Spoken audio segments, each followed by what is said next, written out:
Welcome back to our chilling series exploring the haunted corners of the American West, where history and horror intertwine in ways that defy explanation. In this fourth installment of Most Haunted Ghost Towns of Colorado, we delve deeper into the shadows cast by abandoned mining towns, forgotten settlements, and desolate landscapes frozen in time. These ghost towns are more than mere relics of a bygone era. They are vessels carrying the echoes of lives lived, lost, and lingering in the spaces we dare to call haunted. Colorado's ghost towns are steeped in stories of ambition, betrayal, tragedy, and resilience.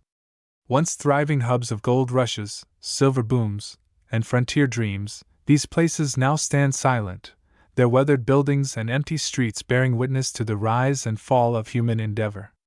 Yet beneath their crumbling facades lies a darker narrative, one marked by untimely deaths, unsolved mysteries, and spectral encounters that continue to haunt those brave enough to explore them. In this episode, we'll journey to some of the most infamous ghost towns scattered across Colorado, places steeped in lore and fear, where the past refuses to stay buried. We'll peer into the shadowy depths of abandoned mines, explore eerie cabins cloaked in mystery, and tread cautiously through deserted streets teeming with restless spirits. Along the way, we'll hear first-hand accounts from witnesses brave enough to confront the unknown, examine chilling evidence captured by paranormal investigators, and unravel the tragic histories that give rise to these hauntings. So dim the lights, keep your ears sharp, and prepare yourself for a descent into the macabre. As we step into the haunted heart of Colorado's ghost towns, remember, sometimes, the most terrifying truths lie just beyond the veil, and once you cross it, there's no turning back. St. Elmo, the silent streets of spectral whispers nestled high in the Sawatch Range of central Colorado, St. Elmo stands as one of the state's most iconic ghost towns, a place where the remnants of its bustling past linger like ghosts themselves. Founded in 1880 during the height of the mining boom, St. Elmo quickly became a hub for prospectors seeking fortune in gold, silver, and other precious metals. At its peak, the town boasted over 2,000 residents, complete with saloons, general stores, a schoolhouse, and even a hotel. Its wooden structures line narrow dirt roads, creating an image of rugged prosperity against the breathtaking backdrop of snow-capped peaks. Yet, as the mines dried up and the railroad ceased operations in the early 20th century, St. Elmo was slowly abandoned, leaving behind a shell of its former glory, and countless spirits said to roam its silent streets. One of the most enduring legends tied to St. Elmo revolves around the Stark family, who owned the town's general store and post office. Anne Stark, the daughter of the family patriarch, is believed to have stayed in St. Elmo long after most residents had left, maintaining the post office until her death in the 1930s. Visitors to the town report seeing a woman in period clothing wandering near the old general store, her translucent form illuminated by moonlight. Some claim to feel an icy draft pass through them as she drifts by, while others report hearing faint humming emanating from inside the building, believed to be tidying up after customers long gone. Another prominent figure in St. Elmo's haunted lore is believed to be a prospector named Charlie Taylor, whose life ended tragically in one of the nearby mines. According to local legend, Taylor ventured into the midnight mine late one night in search of a hidden vein of gold but never returned. Decades later, visitors exploring the area have reported hearing faint moans and rattling chains emanating from the sealed-off entrance. Shadows flit across peripheral vision, disappearing when directly observed. Some claim to see a gaunt man in tattered miner's attire standing motionless at the mouth of the mine, his hollow eyes fixed on some unseen point in the distance. The town's cemetery, located just outside the main settlement, has also gained a reputation for paranormal activity. Visitors walking among the weathered headstones often feel an inexplicable sense of dread, as though unseen eyes are watching their every move. Shadows flit across peripheral vision, disappearing when directly observed. Some claim to hear disembodied voices calling out names unfamiliar to modern ears, believed to be the voices of miners and settlers buried without proper markers. Others report seeing apparitions of men and women in period clothing, their faces gaunt and weary, standing silently amidst the graves. Paranormal investigators exploring St. Elmo have documented numerous instances of unexplained phenomena. EMF detectors routinely spike in certain areas, particularly near the general store and the mine entrances. EVP recordings capture faint whispers pleading for help, interspersed with anguished cries. One investigator captured a chilling photograph of a translucent figure standing atop the stairs of the general store, its hands raised as if begging for mercy. These findings have solidified St. Elmo's reputation as one of Colorado's most active haunted sites. Despite, or perhaps because of, its grim history, St. Elmo continues to attract curious souls eager to confront its spectral inhabitants. For many, visiting the site serves as both a pilgrimage and a reckoning, an opportunity to honor the lives lost and acknowledge the sacrifices made in pursuit of wealth and prosperity. Whether you're drawn by the allure of its haunting beauty or the weight of its tragic legacy, St. Elmo offers an unforgettable experience where the past refuses to fade quietly into oblivion. Ashcroft, echoes of gold and grief perched in the heart of the Elk Mountains near Aspen. Ashcroft stands as a testament to the fleeting nature of boomtown prosperity, a ghost town that rose and fell within 2 decades, leaving behind a haunting legacy of ambition, greed, and sorrow. Established in 1880, Ashcroft quickly became a magnet for prospectors chasing rumors of rich silver deposits. At its zenith, the town housed over 2,000 residents, complete with hotels, saloons, newspapers, and even an opera house. Yet, as swiftly as it flourished, Ashcroft crumbled under the weight of economic collapse, dwindling resources, and harsh winters. Today, its skeletal remains, rotting cabins, rusting equipment, and crumbling foundations, are said to harbor restless spirits tethered to the land by unresolved pain and unfinished stories. One of the most pervasive legends tied to Ashcroft involves the Blue Mirror Saloon, once the epicenter of the town's raucous nightlife. Historical records indicate that the saloon was the scene of countless brawls, card games, and drunken revelries, often ending in violence. Decades later, visitors exploring the ruins report hearing faint laughter, clinking glasses, and the shuffle of cards emanating from the charred remains of the building. Some claim to see shadowy figures huddled around invisible tables, their movements jerky and unnatural. A particularly chilling account comes from a tourist who swore he felt icy fingers brush against his arm, followed by a whispered plea, "Deal me in." Another haunting figure associated with Ashcroft is believed to be John Clouser, a notorious outlaw who frequented the town during its heyday. Known for his quick temper and quicker draw, Clouser was involved in several shootouts before disappearing mysteriously in the winter of 1885. Locals speculate that he froze to death in the mountains after being chased out of town following a fatal confrontation. Visitors to Ashcroft report seeing a tall, imposing man clad in a dusty duster pacing anxiously near the ruins of the saloon, his presence often accompanied by the faint clinking of spurs and the smell of gunpowder. Some believe Clouser lingers due to unfinished business, unable, or unwilling, to part ways with the town that played such a pivotal role in his downfall. Adding to Ashcroft's haunted allure are the countless cabins and shacks that once housed miners and their families. Many believe residual energy from these dwellings remains trapped within the decaying woodwork, manifesting as phantom sounds of daily life. At night, when the wind howls through the valley, some visitors swear they can hear the distant strains of a piano and the low murmur of conversation, as though a party from another era continues to unfold. Others report seeing flickering lights in windows long since shattered, casting eerie shadows across the snow-covered landscape. Paranormal investigators exploring Ashcroft have captured compelling evidence of its supernatural activity. Thermal cameras reveal cold spots concentrated near the ruins of the saloon and the surrounding cabins. Audio recordings pick up fragmented phrases like "help me" and "don't let go," delivered in tones of sheer desperation. One particularly unsettling discovery came when a team member set up motion-activated cameras overnight, capturing footage of a translucent figure standing motionless at the edge of the forest before vanishing without explanation. Despite, or perhaps because of, its haunted reputation, Ashcroft remains a popular destination for tourists and locals alike. Its picturesque setting and rich history make it a favorite spot for photography and leisurely strolls. For those brave enough to venture inside after dark, the promise of encountering John Clouser or one of the countless other spirits said to linger adds an element of fascination and trepidation. Yet, as each new visitor steps onto the creaking floorboards, they must ask themselves, are they prepared to face the echoes of the past? Or will they become another chapter in the town's macabre legacy? Independence, a frozen legacy of despair high in the rugged terrain of the Mosquito Range, nestled near the Continental Divide, lies Independence, a ghost town frozen not only in time but also in tragedy.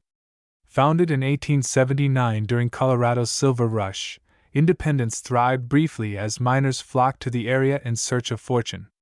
At its peak, the town boasted over 1,500 residents, complete with saloons, boarding houses, and a newspaper. However, its prosperity was short-lived. Severe winters, dwindling ore deposits, and isolation drove most inhabitants away by the late 1880s. Those who remained faced unimaginable hardships, including starvation, exposure, and violent conflicts over dwindling resources.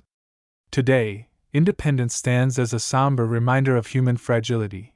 Its skeletal remains haunted by the spirits of those who perished in the unforgiving Wilderness Point. One of the most persistent legends tied to Independence involves the Phantom Stagecoach, a spectral vehicle said to appear on stormy nights along the old stagecoach route leading into town. According to local lore, the coach belonged to a wealthy mine owner who attempted to evacuate his family during a particularly brutal blizzard in the winter of 1883. Tragically, the stagecoach overturned on a treacherous mountain pass, killing all aboard. Decades later, visitors exploring the area have reported hearing the faint rumble of wheels and the clatter of hooves, followed by the sound of screams carried by the wind. Some claim to see the ghostly outline of a stagecoach hurtling down the snowy trail, its occupants' faces obscured by darkness, before vanishing abruptly. Another haunting hotspot within Independence is the remains of the Independence Hotel, once the largest and most luxurious structure in town. Historical accounts describe it as a lively gathering place for miners, gamblers, and travelers, hosting dances, poker games, and other festivities. Yet beneath its veneer of opulence lay tales of betrayal and murder. One particularly chilling story involves a jealous husband who shot and killed his wife and her lover in one of the hotel's upstairs rooms. Visitors to the site report feeling an overwhelming sense of dread as they approach the crumbling ruins. Shadows flit across peripheral vision, disappearing when directly observed. Some claim to hear faint sobs emanating from the debris, accompanied by the metallic clink of coins, as though someone is still playing cards in the dead of night. The town's cemetery, located just outside the main settlement, has also gained a reputation for paranormal activity. Visitors walking among the weathered headstones often feel an inexplicable sense of unease, as though unseen eyes are watching their every move. Shadows flit across peripheral vision, disappearing when directly observed. Some claim to hear disembodied voices calling out names unfamiliar to modern ears, believed to be the voices of miners and settlers buried without proper markers. Others report seeing apparitions of men and women in period clothing, their faces gaunt and weary, standing silently amidst the graves. Paranormal investigators exploring Independence have documented numerous instances of unexplained phenomena. EMF detectors routinely spike in certain areas, particularly near the hotel ruins and the cemetery. EVP recordings capture faint whispers pleading for help, interspersed with anguished cries. One investigator captured a chilling photograph of a translucent figure standing atop the collapsed roof of the hotel, its hands raised as if begging for mercy. These findings have solidified Independence's reputation as one of Colorado's most active haunted sites. Despite, or perhaps because of, its grim history, Independence continues to attract curious souls eager to confront its spectral inhabitants. For many, visiting the site serves as both a pilgrimage and a reckoning, an opportunity to honor the lives lost and acknowledge the sacrifices made in pursuit of wealth and survival. Whether you're drawn by the allure of its haunting beauty or the weight of its tragic legacy, Independence offers an unforgettable experience where the past refuses to fade quietly into oblivion. Anonymous Forks. The spirits of silver and snow perched at an elevation of nearly 11,200 feet in the San Juan Mountains, Anonymous Forks stands as one of Colorado's highest and most remote ghost towns. A place where the harsh realities of frontier life collided with the relentless pursuit of silver riches. Founded in the 1870s, Animus Forks quickly became a bustling mining community, home to over 450 hardy souls who braved sub-zero temperatures, avalanches, and treacherous terrain in search of fortune. At its height, the town featured a general store, a post office, and even a newspaper, catering to the needs of its resilient residents. Yet, as the silver market collapsed and harsh winters took their toll, Animus Forks was gradually abandoned, leaving behind a haunting tableau of frozen ambition and untold sorrow. One of the most enduring legends tied to Animus Forks involves the Duncan House, a grand Victorian-style residence built by mine superintendent James Duncan in the 1880s. With its intricate gingerbread trim and panoramic views of the surrounding mountains, the Duncan House stood as a symbol of success amidst the rugged wilderness. However, tragedy struck when Duncan's young daughter, Emily, succumbed to illness during a particularly brutal winter. Her death sent shockwaves through the tight-knit community, and her memory has since become intertwined with the fabric of Animus Forks. Visitors to the town report seeing a small girl in a white dress playing near the ruins of the Duncan House, her laughter echoing eerily through the empty streets. Some claim to feel an icy draft pass through them as she drifts by, while others report hearing faint humming emanating from the crumbling foundation. Another haunting figure associated with Animus Forks is believed to be a prospector named Jacob Haskins, whose obsession with finding a mythical mother lode consumed him until his mysterious disappearance in the early 1900s. According to local lore, Haskins spent years tunneling deep into the mountainside, convinced that untold riches awaited him just beyond reach. When he failed to return from one of his expeditions, search parties were dispatched but found no trace of him.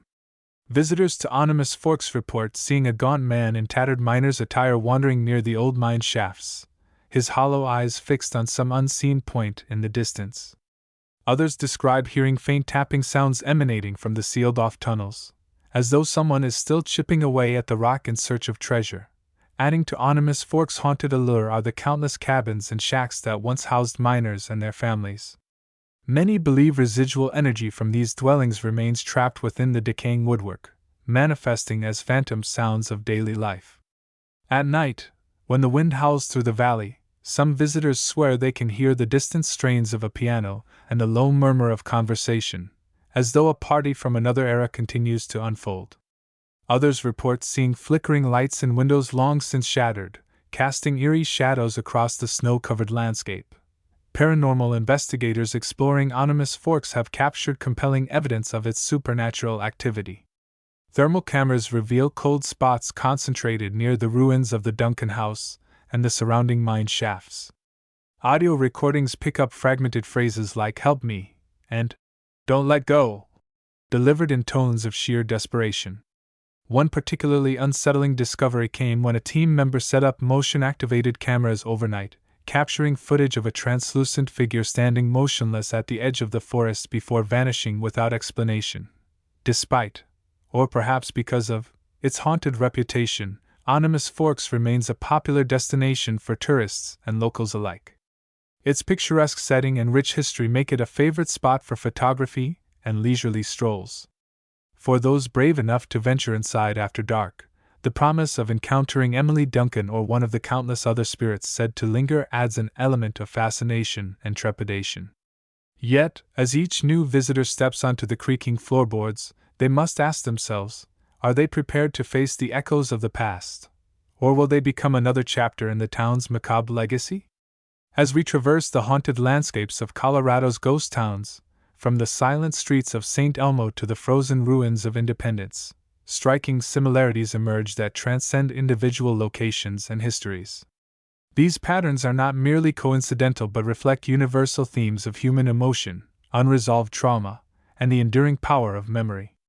From the wailing winds of abandoned mines to the shadowed alleys of forgotten settlements, these sites share a commonality that binds them together in a spectral sisterhood of sorrow and suspense. One recurring motif is the concept of unfinished business. Whether it's the prospectors chasing elusive veins of gold or the families torn apart by harsh winters, these spirits seem tethered to the earthly realm by grievances left unaddressed. Their presence manifests as restless energy, often communicated through auditory phenomena, cries, whispers, or disembodied voices, that serve as pleas for acknowledgement or closure. This theme resonates across cultures and belief systems, reflecting humanity's innate need to resolve conflict and seek peace, even in death. Another shared characteristic is the role of architecture in amplifying paranormal activity. Historic buildings, with their labyrinthine corridors, thick walls, and hidden alcoves, create environments conducive to isolating individuals and heightening fear.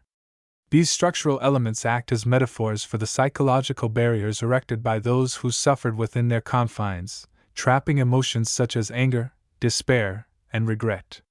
It's no coincidence that many reported hauntings occur in spaces imbued with emotional significance: saloons where brawls erupted, cabins where loved ones died, or mines where fortunes were lost. Lighting and sensory manipulation also feature prominently in these narratives. Flickering lights, sudden temperature drops, and inexplicable odors are staples of ghostly encounters, designed to disorient and unsettle. Such phenomena strip away the comfort of familiarity, forcing guests to confront the unknown. The use of mirrors, a recurring element in stories from various haunted hospitals, adds another layer of psychological tension, as reflections distort perception and blur the boundary between self and other. This interplay of light and shadow becomes a tool wielded by unseen forces, creating moments of visceral terror that linger long after the initial shock subsides. Finally, the prevalence of historical context cannot be overstated. Each location's haunting is deeply rooted in its unique past, shaped by the socio-cultural milieu of its time. The brutal conditions endured by miners contrast sharply with the glamorous yet tragic lives immortalized in urban legends. Yet both narratives tap into broader archetypes of ambition, betrayal, and mortality, ensuring their resonance with audiences regardless of personal experience. By drawing on these universal motifs, these haunted places transform from mere buildings into living repositories of collective memory, inviting us to peer into the abyss of our shared humanity. Thus, while each establishment boasts its own distinct flavor of fright, the underlying threads connecting them reveal a tapestry rich with meaning. These patterns remind us that the supernatural is not so much about the entities themselves but the stories they tell, the echoes of lives interrupted, passions extinguished, and truths obscured. As we continue to explore these haunted locales, we find ourselves grappling not only with the specters of the past but with the timeless questions they raise about life, death, and everything in between. The psychology of fear. Why ghost towns captivate us? What is it about ghost towns that grips our imaginations so profoundly? Beyond the creaking floorboards and flickering lights lies a deeper allure, one rooted in the psychology of fear and the human fascination with the unknown. These sites, by their very nature, are places of vulnerability. They are where we confront our mortality, stripped of autonomy and control, relying entirely on the expertise of others to heal us, or where justice was denied, leaving wounds that refuse to heal. When these spaces become haunted, they amplify our primal fears, transforming familiar settings into arenas of existential dread. The combination of historical context, architectural design, and the lingering presence of past suffering creates a perfect storm of terror that resonates deeply within us. The core of this captivation is the concept of liminality, the state of being on the threshold between two worlds. Haunted places exist in this liminal space, bridging life and death, health and illness, hope and despair. This inherent duality makes them fertile ground for supernatural narratives. Ghosts, as manifestations of unresolved trauma or unfinished business, embody the tension of being caught between states. They serve as reminders that the boundaries we construct, between life and afterlife, sanity and madness, are far more permeable than we'd like to believe. For many, visiting a haunted site feels like stepping into a twilight zone where the rules of reality no longer apply, igniting both curiosity and unease. Architecturally, haunted places contribute to this atmosphere of dread through their design. Long, sterile hallways lined with identical doors create a sense of disorientation, while poor lighting and echoing acoustics heighten sensory awareness. These features mimic the psychological effects of anxiety and claustrophobia, making even mundane sounds, a distant cough, the hum of fluorescent lights, feel ominous. The labyrinthine layouts of older structures, with their hidden wings and underground tunnels, evoke feelings of entrapment and uncertainty.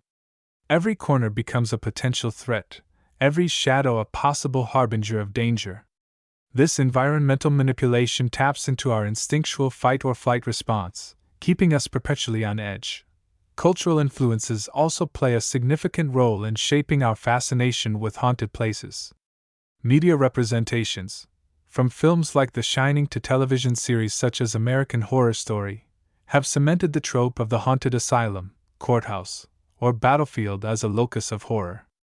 These portrayals often blend historical truths with fictional embellishments, creating a mythology that blurs fact and fiction. Audiences are drawn to these stories because they reflect societal anxieties about institutional power, systemic injustice, and the fragility of the human mind. Haunted places become microcosms of larger fears: the loss of agency, the misuse of authority, and the haunting specter of mistakes made in the name of progress. Moreover, haunted places appeal to our desire for catharsis. Engaging with these tales allows us to process our own fears about mortality, injustice, and the flaws inherent in systems meant to protect us. By confronting ghostly apparitions and unexplained phenomena, we externalize internal anxieties, transforming abstract fears into tangible adversaries. This vicarious experience provides a safe outlet for exploring the darker aspects of human existence, offering both thrill and relief. It's no wonder that ghost tours and paranormal investigations of haunted places attract participants eager to test their courage against the unknown. Ultimately, the enduring allure of haunted places lies in their ability to mirror our deepest fears while challenging our understanding of reality. They remind us that the past is never truly buried, that pain and injustice leave indelible marks on both people and places. As we walk their haunted halls, we are forced to confront not only the spirits said to inhabit them but also the ghosts within ourselves, the regrets, doubts, and unanswered questions that linger long after the wounds have healed. In doing so, we find a strange comfort in knowing that we are not alone in our fears, that others have walked these same paths and emerged, shaken but alive, to tell their stories. As we bring this chilling journey through the most haunted ghost towns of Colorado to a close, one thing becomes abundantly clear: the spirits of the past refuse to be silenced.